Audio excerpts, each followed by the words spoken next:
Hey guys, I'm Brandon from Sasquatch B Studios, and I'm working on a game called Samurado. And this is a very, very special episode, and I'm really excited because I'm joined by YouTuber and game developer DevDuck, and your name is Ben. Is it okay if I call you Ben throughout the interview? Course. All right, awesome. Thanks, Ben. He has a YouTube channel with 161,000. I just checked this morning, 161,000 subscribers, and his game Dolphin that he's working on, which is a 2D RPG about a marine biologist. It just looks really beautiful and really fun, and I'm just so excited to talk to you about all of this stuff. So let's get right into it.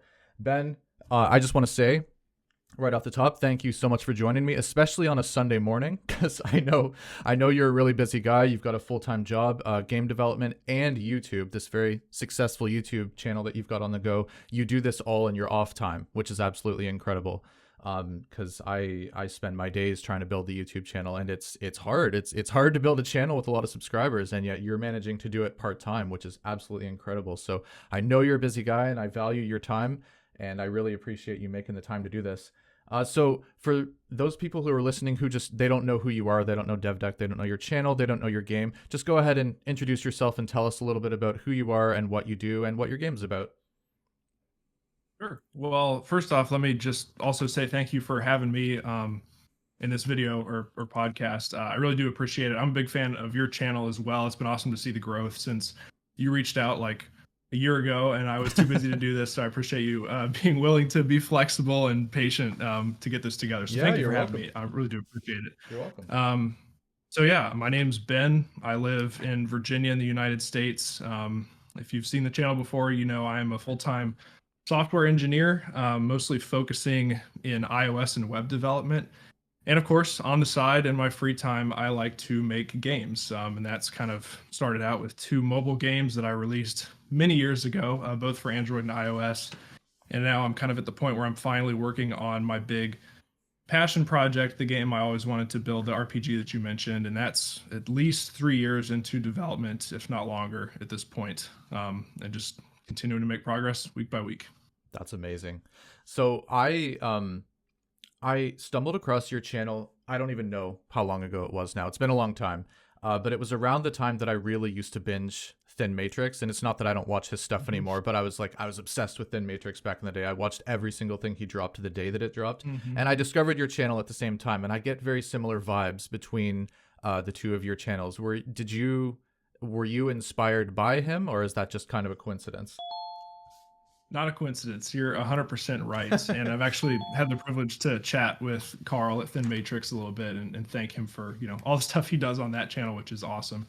I can distinctly remember I was at work one day, like before this channel started, on my lunch break on YouTube on my iPad, and I was watching videos and I stumbled upon Thin Matrix's channel, and it was just one random devlog for Equilinox, which is kind of his like environment building game.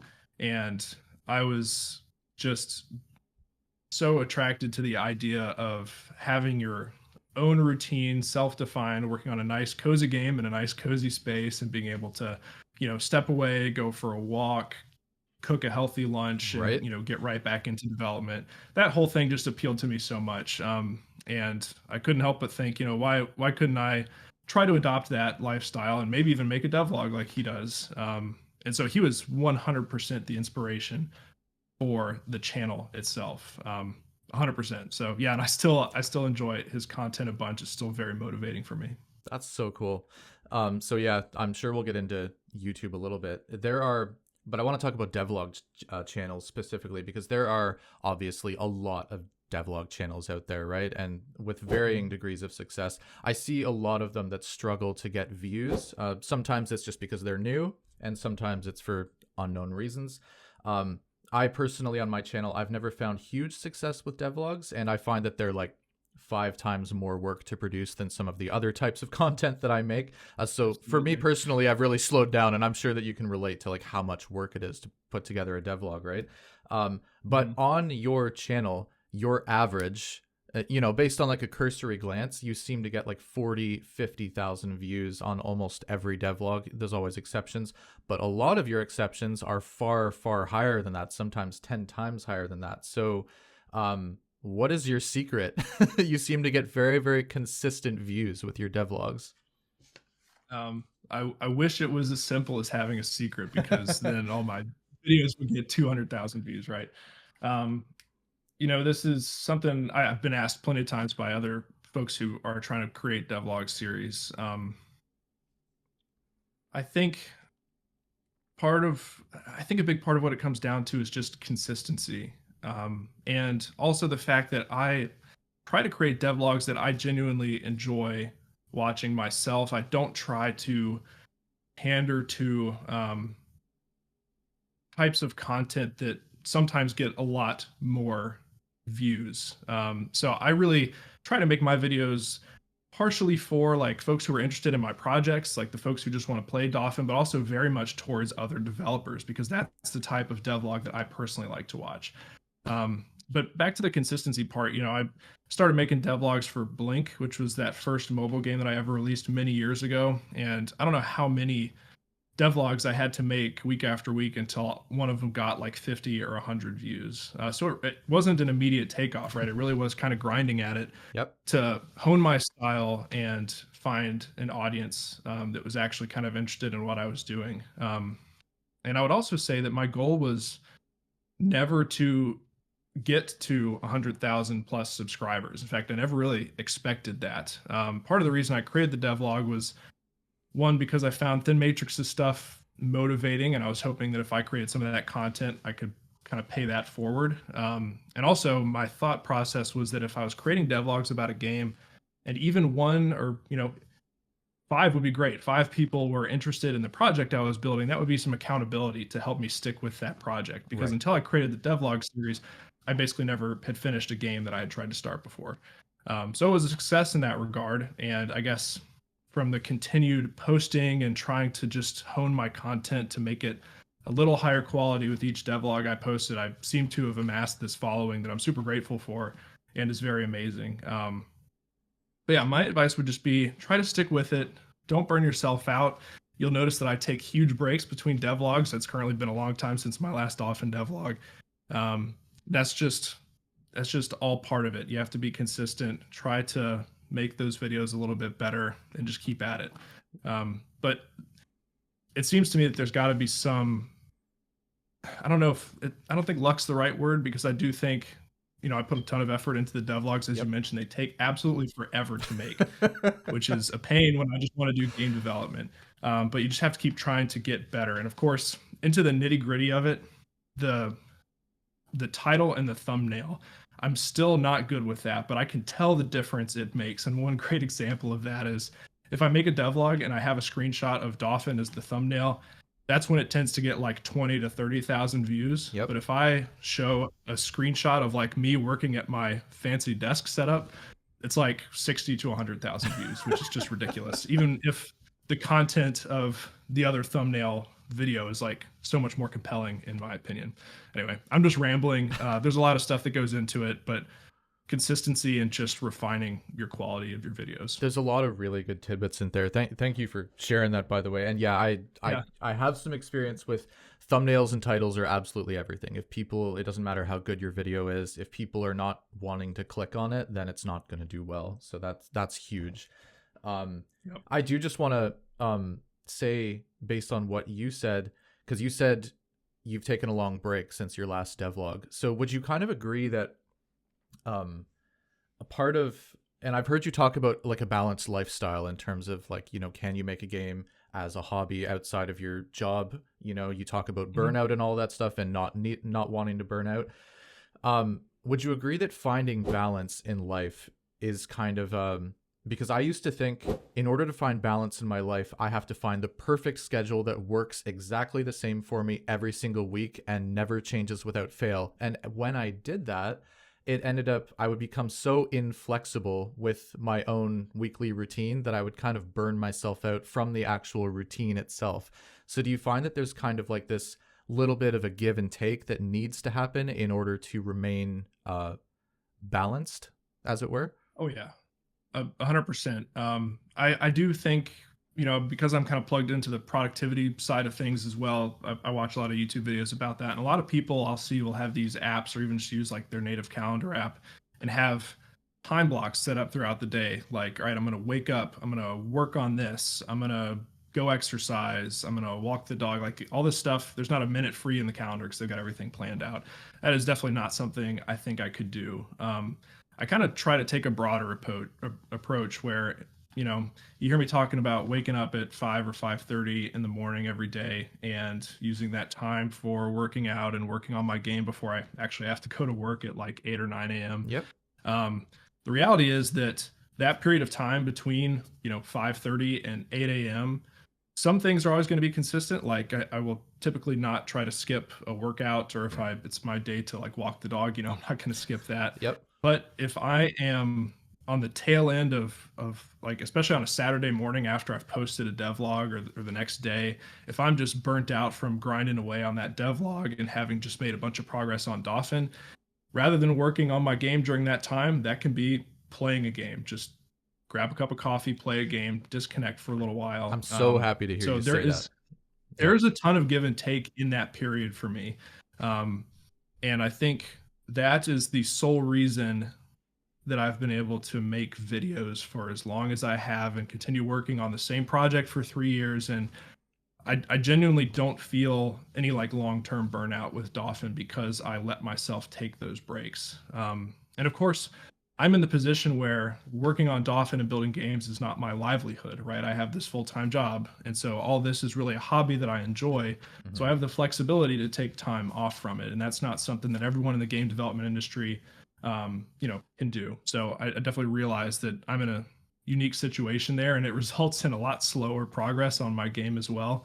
But it's a give and take that's incredibly important to me. Yeah, I think people find you extremely relatable because most people that watch stuff like your content, I think, are people that are in your position. They have a full-time job and they want to get into game development. So the only time you have is either early in the morning or after work later that day. And, depending on whether you've got a family, when that time is going to come into play is a bit questionable. But yeah, I think that's one of the reasons that I was drawn to your channel early on as well. It was just like, yeah, it's like, because I found you just as motivating as Thin Matrix. It's like these guys have their friggin' crap together, man. Like they mean business. But it does make me really happy to hear you say that, like, yeah, your productivity is a bit of a give and take. Sometimes you need downtime and sometimes you need time to just relax, unwind, play games. I think that's just as important for your creativity and inspiration as, productivity is as well. So I'm really, really happy to hear you say that. Yeah, no, absolutely. I mean, I still love, I actually had someone ask in a comment the other day, do you play any video games? And it's like, yeah, I play them all the time. And I do try to call out in some devlogs like, hey, I just worked a lot today, so tonight I'm just going to play a video game. But yeah, I mean, I still I have this huge backlog that I'm always trying to work through. And it's an important part of my routine. Even a lot this past week in like my 2-hour working window in the morning, the first hour would be working on Dauphin, and the second hour would be playing a game before I went out to the garage to lift or something. So it's a great balance, and it's totally necessary in my opinion. That's awesome. So speaking of devlogs, because I'm always curious, I've had a suspicion, but it doesn't seem to pan out for everyone. So I'm curious how it is for you. In terms of developing a game and then making a devlog on it, sometimes you might need to develop your game in a slightly different way. For example, for the sake of the YouTube algorithm, you might choose to focus more on really visual elements or some polish earlier on than you otherwise would have. You're doing it because, YouTube is visual in nature and people need something interesting to look at. And I'm just curious, do you find that doing devlogs has kind of changed how you would approach making your game if you were just doing it completely in the dark with no eyeballs on how you're building the project? 100%. That's such a great point to bring up that I don't see a lot of people talking about. Absolutely. And I don't necessarily think it's from a visual perspective. I know it's very common. I think probably good advice to really build out and prototype strong game mechanics before you spend a lot of time on art. I tried to like learn a bunch of pixel art up front. That definitely helped with creating devlogs that were interesting to look at. It was also just kind of what I wanted to do. I wanted to be building something that I enjoyed looking at because I'll say it multiple times throughout this chat today, but this is really a hobby that I enjoy, and I try to lean into that and make it as enjoyable as possible. So I did start with a lot of artwork. But where it has a big effect for me is there are some times, in fact, a lot of times, where I'm really in the zone. I'm coding a new feature. I've got a lot of momentum, and it becomes very clear to me, like, all right, I've got this big feature ahead of me. I know how I'm going to build it out. I really should be making a devlog about this rather than just sitting down and powering through. And that, like, pausing development to record segments and edit this video throughout the week so that it's coming together, it takes so much time away from development, and it also kind of can break you out of that flow where you're in and just making really good progress on your game.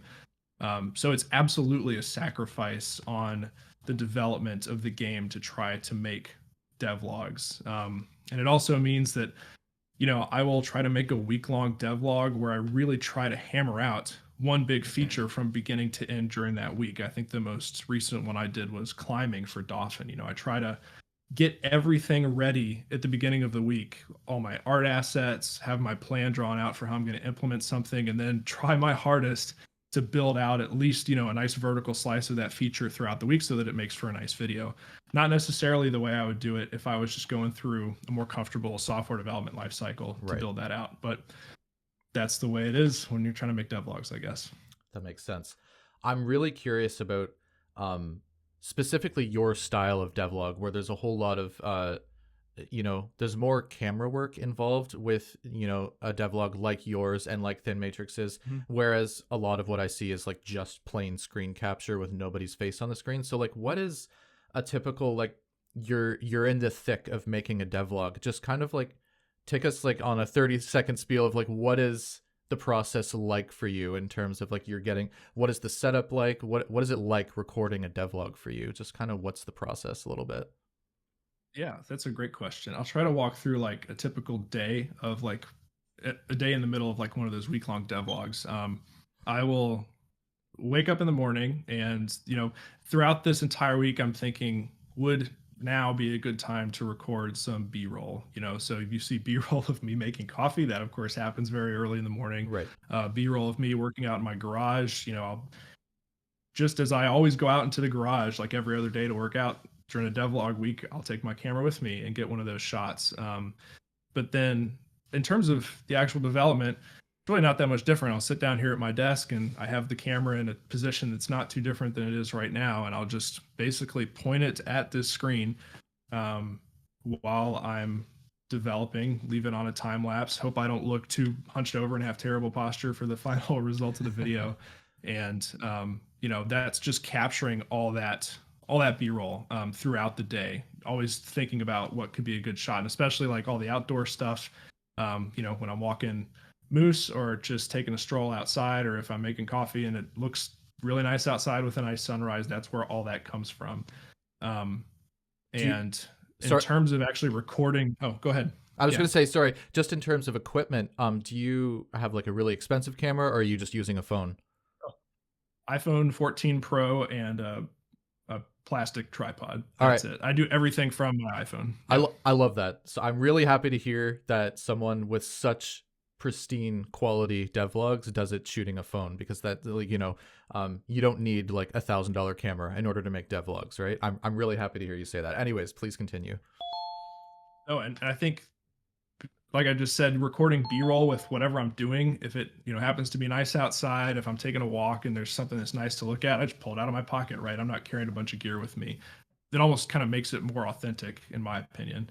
So that's like recording all the B-roll, and then really at the end of the day, apart from that, it's just taking breaks in development to use OBS to screen capture my screen and talk about progress.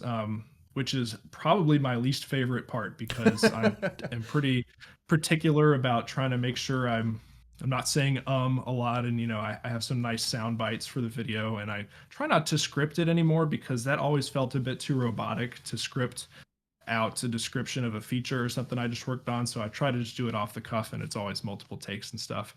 And the question is like, when do I do it?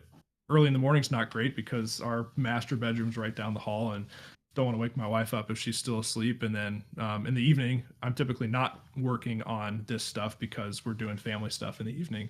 So I just have to late morning, late evening, early evening, find time to do it, and just figure it out. But yeah, that's about it. It's just carrying the camera everywhere and trying to be smart about when I pause development to record those updates in a way that kind of makes sense and is digestible. Small chunk updates, so it's not like I just do all this stuff at once and then have a final update at the end. So it's all about finding that balance. Okay, awesome. So I was shocked actually to see, because one of the things that I always do before I've interviewed several people on the channel now, and it's always a lot of fun talking, just nerding out about different dev stuff with people. But Yeah. I always look on Steam to see, like, for example, last week I interviewed Watt Designs, and I found his game Isle Goblin on the top. I filtered by indie, but his game was there in the top wish listed games. And I pulled it all into Excel and I figured out, okay, what place is he in? And I had to do all this stupid filtering and stuff. But anyways, I found out what position is he in, and he didn't know. And he was like, oh, thanks. Now I've got something new to obsess over. But I did the same process for yours, except I couldn't find Dauphin on Steam, and I was like, okay, that can't be right. So I went to your YouTube channel to see there's got to be a link in there, but I didn't see a link for that. So I'm assuming, unless I'm wrong, you don't have it published on Steam yet. So I'm just really curious as to what that's all about, and is there a specific time frame you're wanting to publish your Steam page at? Just walk me through your thought process. Have you ever tried to find decent indie game dev gear? I have, and there was not a whole lot of good options out there. For years, I actually resorted to having Nikki make it for me. So if you would like a way to support the channel and get some of that hard-to-find clothing that speaks to your game dev soul, check out our awesome new merch shop. From cozy hoodies to pixel-perfect tees, our gear is designed for and by passionate developers like you. Support the dream, wear the passion, and join us on the indie journey. Yeah, no, you're entirely correct. It's not on Steam yet, and I do have a lot of folks asking when that Steam page is going to be up because they want to wishlist it, which is awesome. I'm super thankful for that enthusiasm. So a lot of this comes down to my kind of inexperience with marketing and actually producing and releasing a PC game. I've only ever released stuff on Apple App Store and Google Play Store. The real answer here is that I think it's a little bit of imposter syndrome that has kept me from creating the Steam page.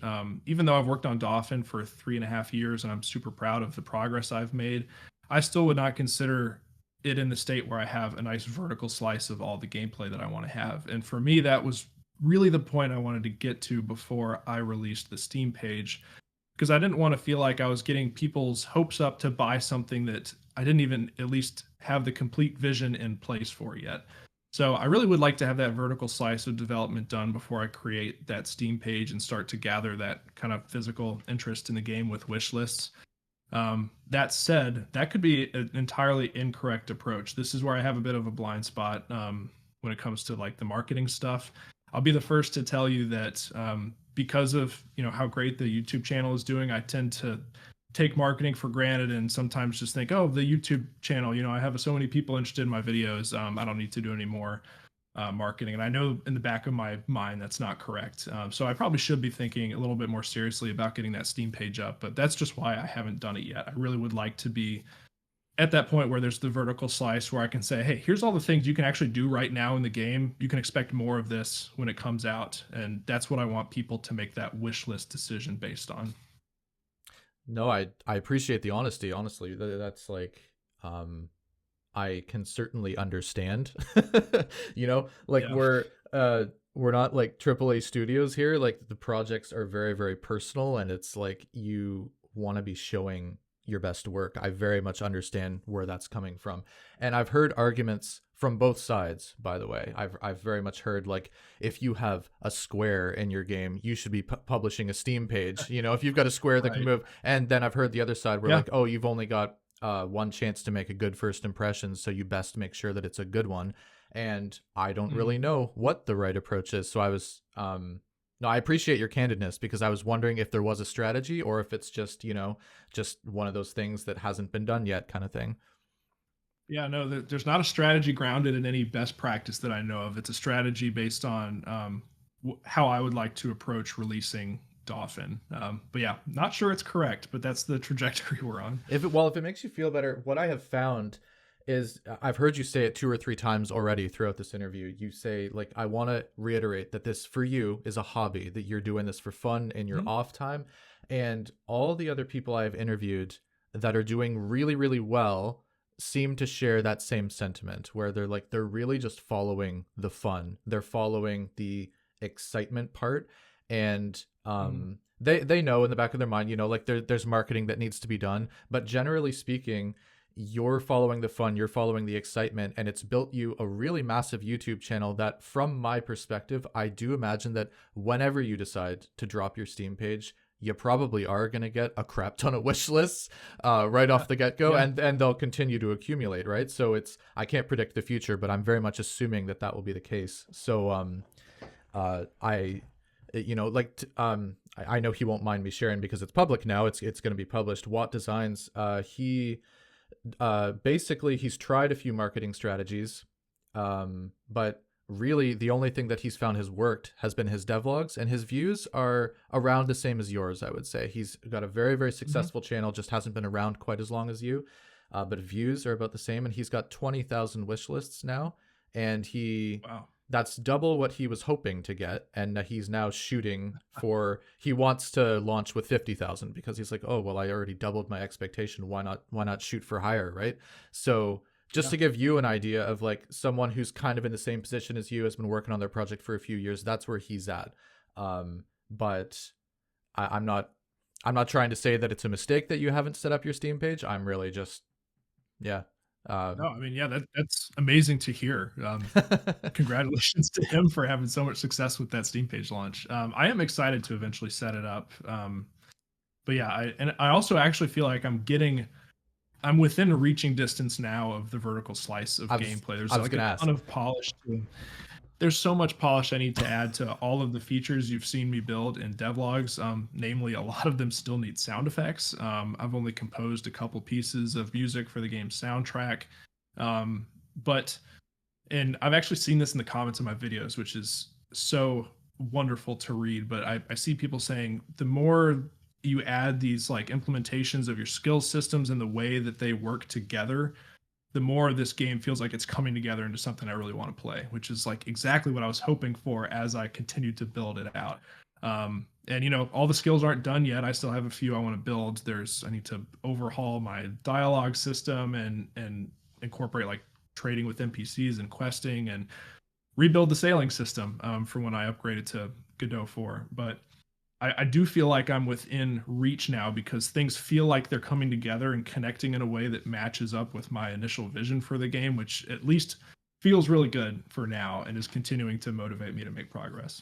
That's awesome. So I was going to ask, when you are ready to release your Steam page, is that something that you'll make a devlog on? Because I know that's a kind of, I don't know what you're allowed to show and what you're not actually, in terms of Steam. I hear that they have rules, but that's the kind of thing that I know a lot more people want some exposure on, is like, what is it like to set up a Steam page? Is that something you've thought of? That's not, but it's something I will think of now. I'm curious to know what you can share. And certainly I feel like a lot of that process is probably providing information about like my business and stuff that maybe some people don't have. But yeah, that's not a bad idea. I personally have no idea what that's like. I haven't done any research into it. So it'll be a huge learning experience for me. But a lot of times the best devlogs are of me learning something and then trying to share it. So it's a pretty good idea. I agree with what you just said from an outside perspective as well. So when you're learning something, it's really fun to just watch you go through that process and watch how you end up approaching problems, from another developer's perspective. It's really cool. So I just want to ask, you have a full-time job and you manage this really, this crazy YouTube channel, and crazy in terms of like your numbers is what I mean. And you make, from my own perspective anyways, I'm not sure if you would say the same. It's because, but it looks like you're making very, very consistent progress on your game. Like it's, things are always getting churned out. You're 3 years in, but you're part-time. It's a 2D RPG. I would expect this would be a very long project to make. So it's probably like things are right where they should be. And most of the people listening in, I think, are in the boat of also, we said this earlier, they're part-time, right? In terms of development, they have full-time jobs and they're also only Yep. able to make their games a little bit part-time. And you're doing the game and YouTube on top of that, a very, very successful YouTube channel. So just we went through kind of what one of your like shooting days is like, but what tell us just a little bit more about kind of what is your generic schedule like, and just how the heck do you keep up with a full-time job and a balanced lifestyle and this YouTube channel and development on your game? Yeah, so I'll try to remember everything you asked me to point out there. I'm sorry. No, you're good. You're good. The first thing you mentioned was that you felt like the game was coming along, or I was making consistent progress on it, and I agree with that. It's something I'm very proud of being able to continue to do. The caveat there is that the progress is extremely slow for all the reasons you just mentioned, because I'm juggling so much stuff. But that is something that I'm okay with, because in my mind, that's how it just has to be for me to continue making progress. Um, but yeah, so in terms of my daily schedule, and really how it all comes together, wake up at 5 in the morning. I will probably get to my desk by 5:30. From 5:30 to 6:30 is like one working kind of chunk for me. It'll either be working on Dauphin, or if I'm burned out, it'll be playing a video game. Get a refill of coffee, do the same thing until about 7:30. And then 7:30 every day is either walk the dog, because my wife and I kind of take turns on his morning routine Yeah. every other day. And if it's not a moose morning, it's lifting in the gym out in the garage from 7:30 to 8. And then at that point, it's like a shower and get ready for work. So I really have 2 hours at most of game development time in the morning.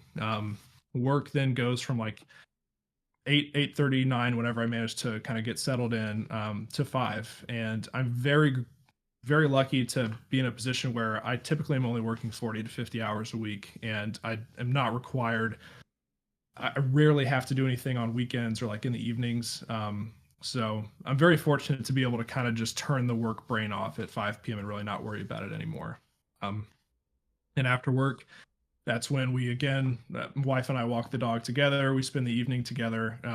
And in some cases, I will kind of come back upstairs and rarely work on Dolphin some more. A lot of times in the evening, I'll work on a video. A lot of times I'll just come up and, play a game or something at like 9 o'clock after we've been hanging out, if we're not doing anything else.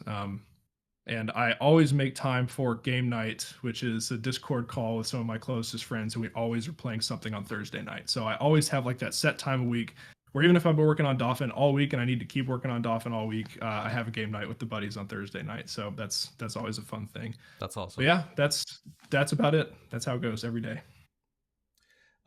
So in terms of, it sounds like you've got a really, really solid balance. So just going along with that work-life balance, do you ever find that you have to say no to any social events or anything that other people might, feel the need to say yes to, but you say no because of your development time, or not so much because you do it early on in the morning? I will never say no to like a social event or something like that because I need to work on Dolphin or make a video. And that kind of boils back to this not being my livelihood, right? It being a hobby for me. Right.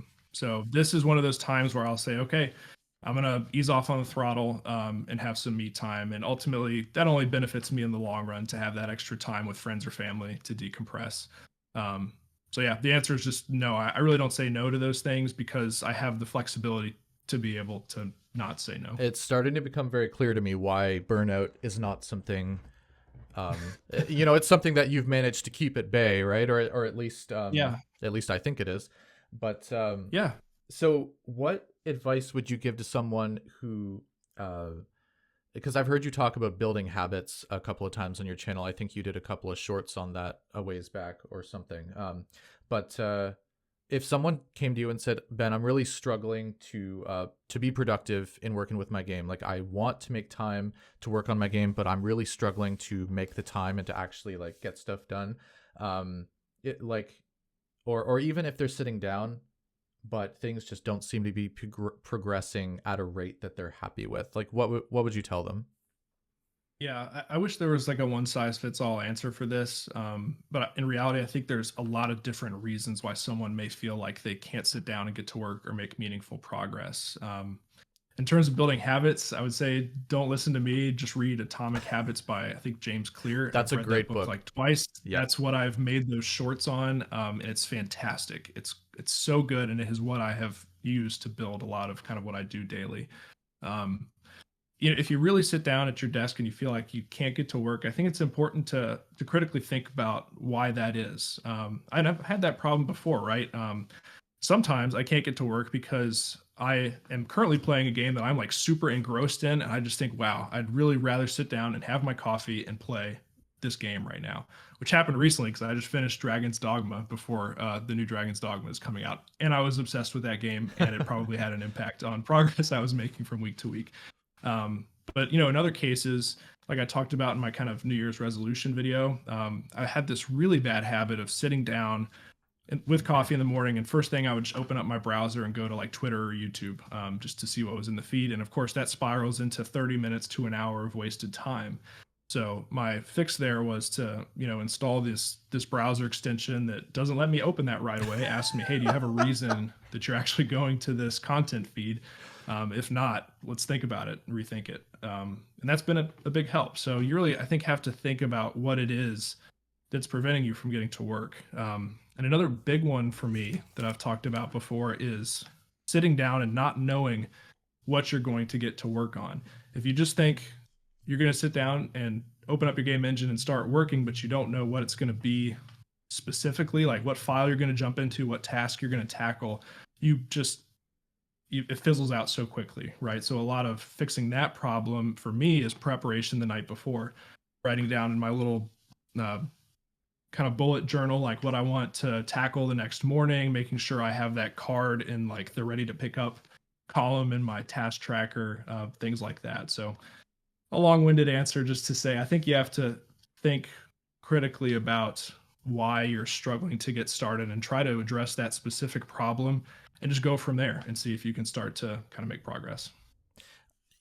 That's that's an awesome answer, but something you just said sparked another question for me. Planning. You said you take the time to actually plan your stuff the night before. How much of your game do you actually have planned out on paper or digitally on your computer somewhere? Like, do you have bullet point, like really detailed from where you are right now all the way to the end, or is it a little more general than that? What's your kind of plan look like for Dolphin?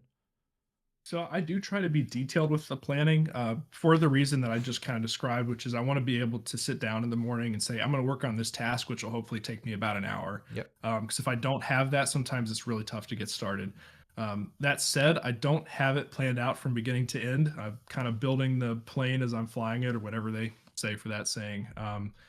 I do have tasked out a lot of the core gameplay features that I want to build in Dauphin, including all the skills as part of the skills system and major other kind of game components like being able to talk to NPCs and pick up quests and how I want those quests to kind of manifest in game and be completed by the player, things like that.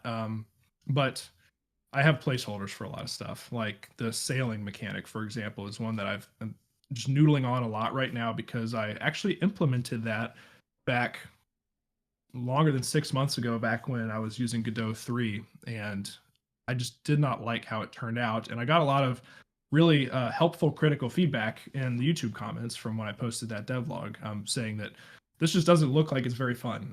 And they're absolutely right. It served the purpose of getting the player like from one island to the other, but it was totally boring to actually interact with the system. So I have a placeholder. I have like a sailing feature that has nothing in there, no tasks, no bullet points or anything that I need to figure out. So it's a mix of everything, but I do think it's important to have those granular tasks that help you kind of figure out what you're doing every day.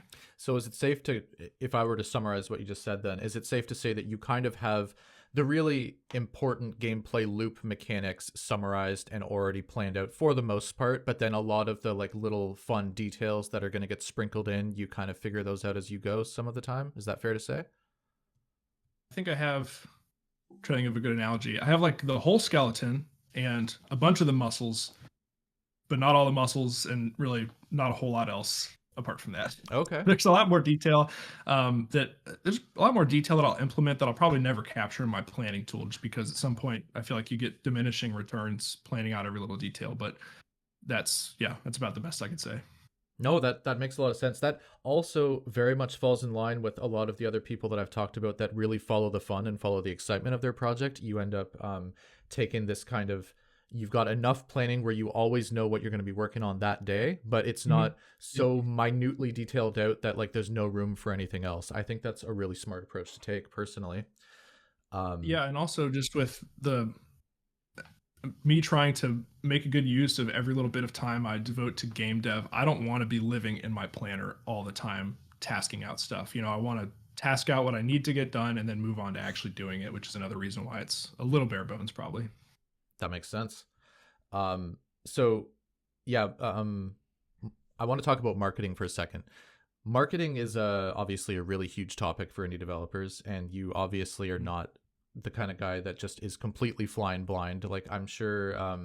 So in terms of marketing, and we talked about this a little bit with your Steam page, but in terms of like when you're a lot closer to the end of actually releasing your game, um, what what in your situation is going to change? Like what do you have in mind in terms of marketing when you get close, or do you not know yet?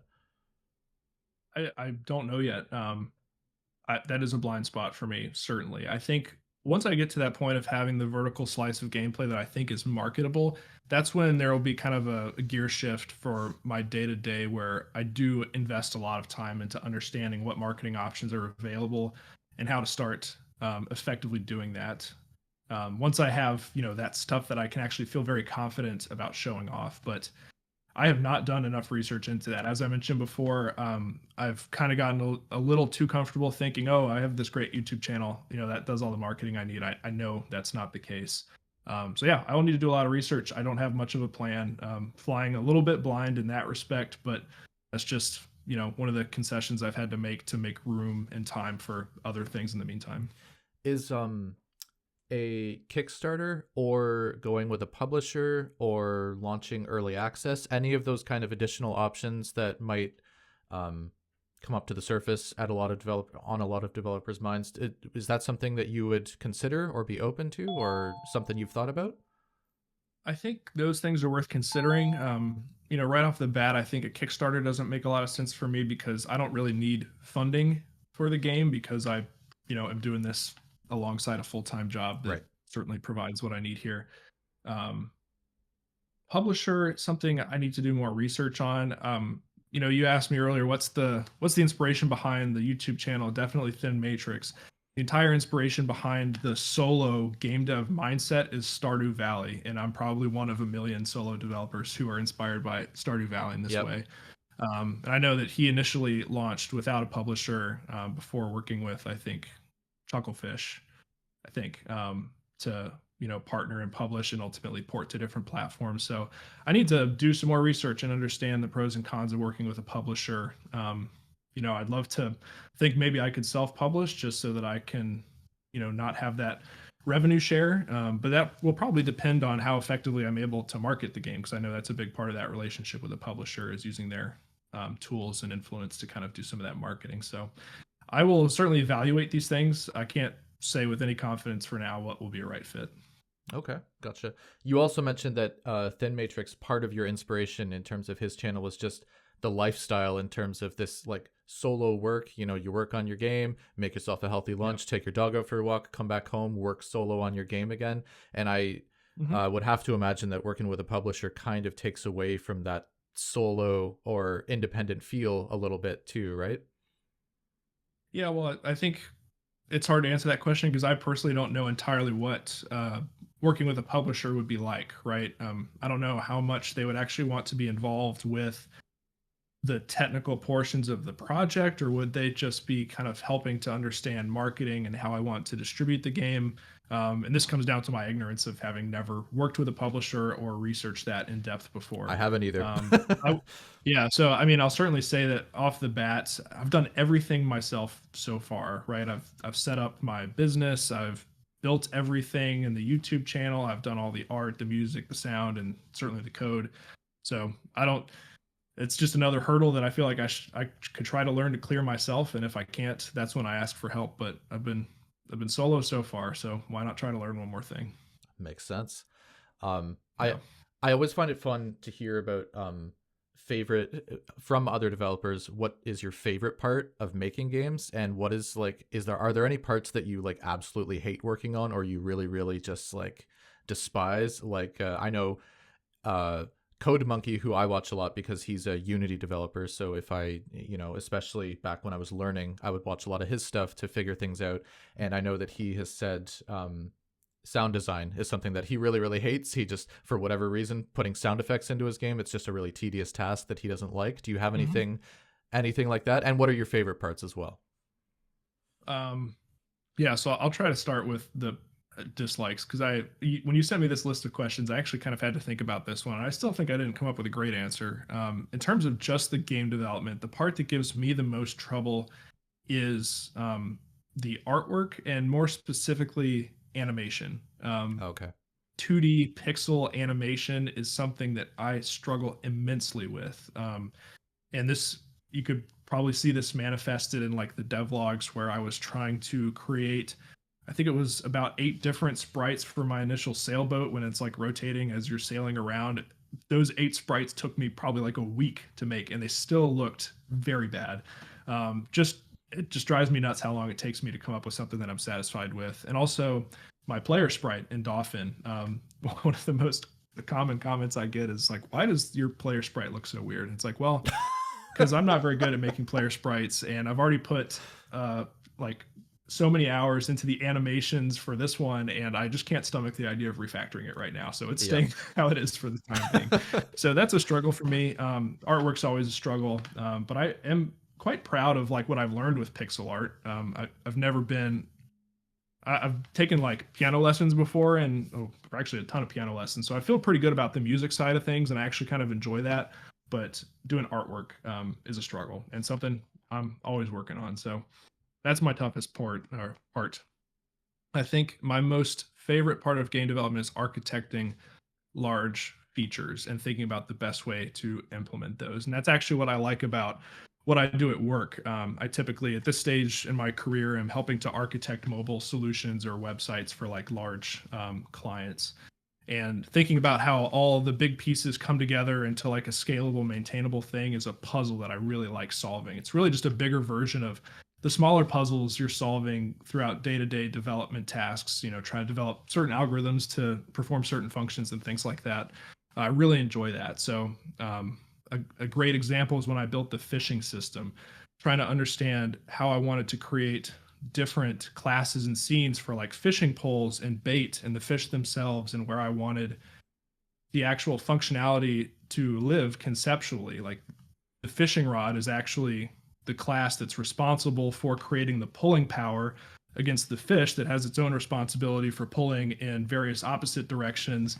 That stuff I just love thinking about and building out. So I'd say the architecting of new big features is something I just love doing. And that always matches up well with the devlog too, which never hurts.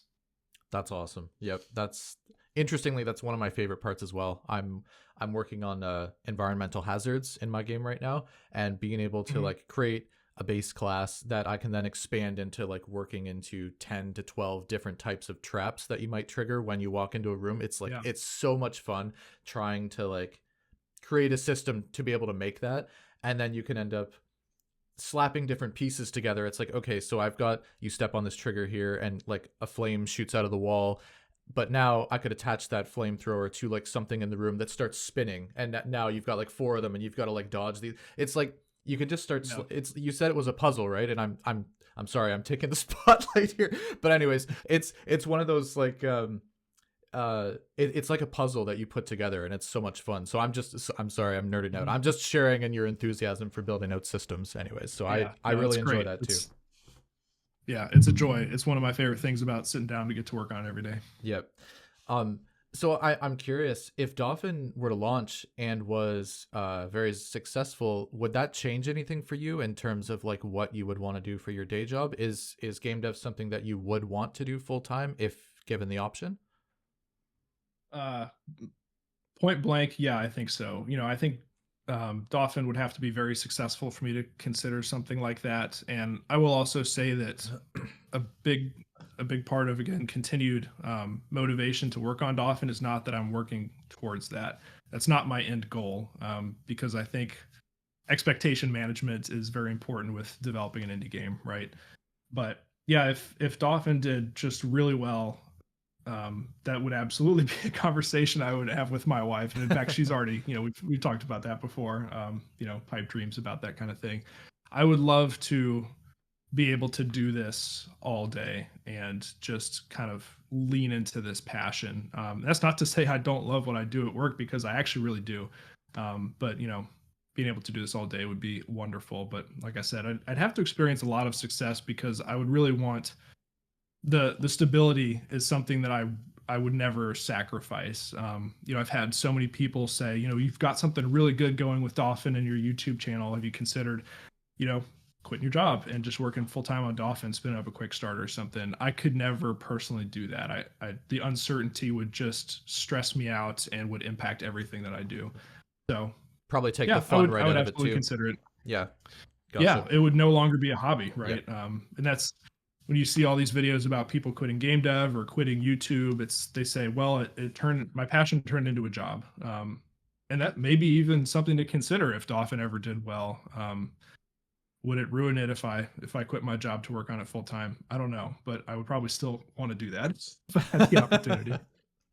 Makes sense. All right. Yeah. So you and I talked about this. I think I can't remember if it was before I hit record or after, but everything in your videos, everything in your office, everything's pristine. Like I'm looking at your desk right now. You've got this like beautiful, like everything is just clean. You've got this apartment. The camera angles that you do in your devlogs show like the size of your office. You've often got your dog over on the couch on the other side of the room. You've got this office like the size of some people's apartments. That's a bit of an exaggeration, but like it's massive. Everything's really pristine, and just the vibe that I get when I watch your channel is the same one that I get from Thin Matrix's. Is like, you guys just really have your friggin' crap together. You guys are chill. You don't experience any stress. You don't seem to experience any struggles whatsoever. This is just my own outside perspective. Yeah. So just with all of that in mind, I just want to ask, like, point blank, have you ever at any point throughout this process struggled with motivation or burnout or I think you mentioned something about imposter syndrome a little bit a while ago. So just any of those typical things that you might hear. Have you struggled with any of those?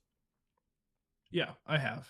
But I would say that I've learned to manage it in such a way that when I do experience those, I get like a micro dose of that stuff, and then I'm able to kind of work around it. As I've already mentioned before, I will absolutely have mornings where I walk into the office and think, I know I should work on editing this video. I know I should make an hour's worth of progress on this feature because I really want to get this devlog out on Saturday. And if I know it's going to be a miserable hour working on the game, I won't do it. And that's not always the case. Sometimes if I know that, like, hey, I've taken a break the past 2 days, right? I really need to kind of get back on the wagon. I will get back on the wagon. And a lot of that is sometimes just getting started, opening up the file, starting to write some code, and that can kickstart you. But I really do try to catch these things early and mitigate them. And, in the ways we've kind of already talked about. And at the end of the day, all of this boils down to me being able to do this because I'm willing to make slow progress on the game, progress at my own pace, at my own comfortable pace. So yeah, it absolutely happens. And I think it happens to everyone. And you just have to figure out what way works for you and your workflow in your life to try to mitigate it. Okay. So did that answer the question? I don't know. It did. Yeah. So I just, if someone were to come to you and, say, I guess, is there any, if you have a really hard day with development, let's say you decided to sit down for 2 hours and you did some really miserable work, and maybe everything you worked on that day is just garbage, and you had, or it didn't work, or it's not doing what you wanted and you had to scrap it, and you just had like a really, really hard day. What kind of tips would you give people to, or just what do you do to get through those hard days? Is it just kind of like a bit of a mindset thing where it's like, this is just a part of the process? Or is there anything, does working out help you deal with the stress of that? Or is there anything particular?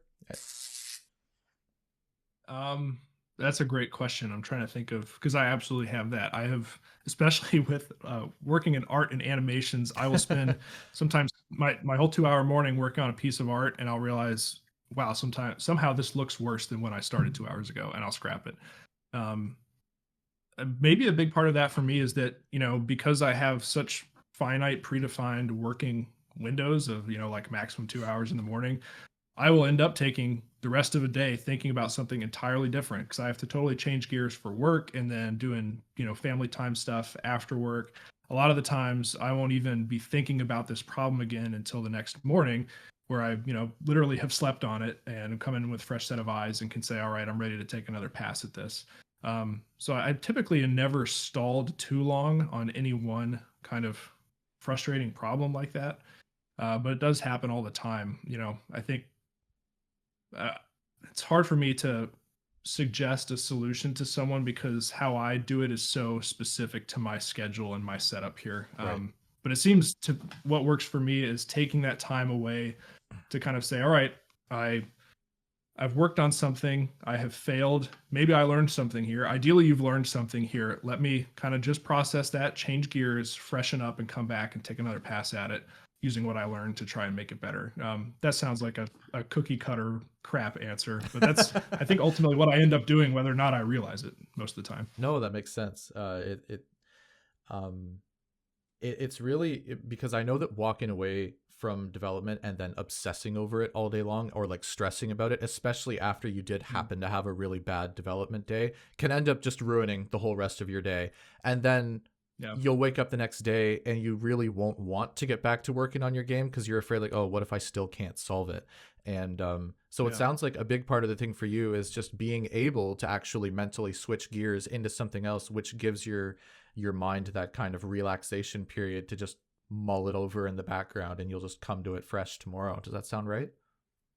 Yeah, I think totally disconnecting from it for some period of time and being able to come back and approach it from a new, not even a new angle, but just reapproach the problem with kind of a fresh set of eyes and a fresh mind. Because, like I said, when 8 o'clock rolls around, the game dev stuff gets totally shut down because I'm off to work doing stuff, and so I have to totally disconnect from it, and that must be what helps me come in fresh each morning to think about it.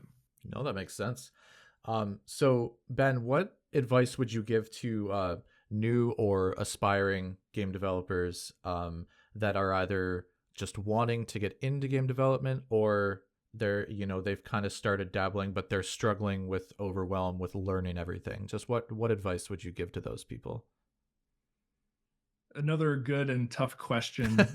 I think the broadest advice that I could personally give is just to make sure you're having fun with it. I think that is the absolute foundation of, I'll say all the success I'm having. I say that with quotes because, how do you measure success, right? In my case, it's not releasing a game that's made a bunch of money because I've never done that. But being able to consistently work on a project that you're passionate about for a long period of time, that's driven by the fact that I have fun doing it. And I make sure I'm maximizing my chance to always have fun doing it, which is, by managing my time appropriately, giving myself breaks. I think if you are doing this part time as a hobby, and you're trying to say, hey, I'm going to start this as a hobby so that I can quit my job. I'm going to try to make 5 hyper casual games this year, and hopefully one of them is a smash hit, and I can, have this nice side hustle. I think, if that's what you need to do and that's what you want to do, you have to approach things your way. But that is not how I have found the success that I've had. It's by really embracing it as a hobby, something I'm passionate about, and something that I enjoy. And that has made it easy to learn new things because I'm excited to learn how to build what I want to build and excited to work on it every day because it's just something I enjoy. I'm just repeating myself at this point, but I really feel like that's the key for me. That's awesome, man. And like I really appreciate your candidness throughout this whole thing. Like I think that a lot of people are in the shoes of having full-time jobs and maybe wanting to be able to do game development full time, kind of like it sounds like that's the dream thing for you too, right? So I think a lot of people are going to be really helped by just a lot of your tips and advice and just hearing what your side of the story is like and what development is like for you. I think a lot of people are going to be helped by everything that you've said. So I just want to really thank you again, especially for joining me on a Sunday. I really appreciate it, because I'm sure there's other things you'd rather be doing on a Sunday. But I do want to give you an opportunity in case there are any closing thoughts or any closing words that you want to say before we switch off here. I just want to open that up to you if you want to say anything. Oh, sure. It's been a real pleasure joining you for this. This was great conversation. Just as you've mentioned, I love nerding out with people about stuff like this. So this was really enjoyable. It's really humbling to have so many people interested in my channel and Dauphin, and interested in how I manage my time and everything we've talked about. So if you're out there watching, thank you. Thanks for the supporters of the channel and everything. It means a lot. It is continuously motivating for me to keep making content and keep working on Dauphin. So I'll just say thanks. I think it's about it. All right. And I do want to just plug your stuff. You guys who are watching, you're definitely going to want to go to YouTube and look at his channel. It's called DevDuck. That's just one word. And whenever Ben does end up dropping the Steam page, you're gonna want to subscribe to his channel so that you know when that happens, and then you can go and wishlist the game, because I know I've watched a lot of Ben's videos on Dauphin, and it does really look like a really fun, it's a game that I'm looking forward to playing. And I hope you take your time with it, don't burn yourself out, but whenever it is released, I'm really looking forward to it. So guys, make sure you go check him out on YouTube, and again, that's DevDuck. So Ben, thank you again, and I hope you enjoy the rest of your Sunday. Take care, man.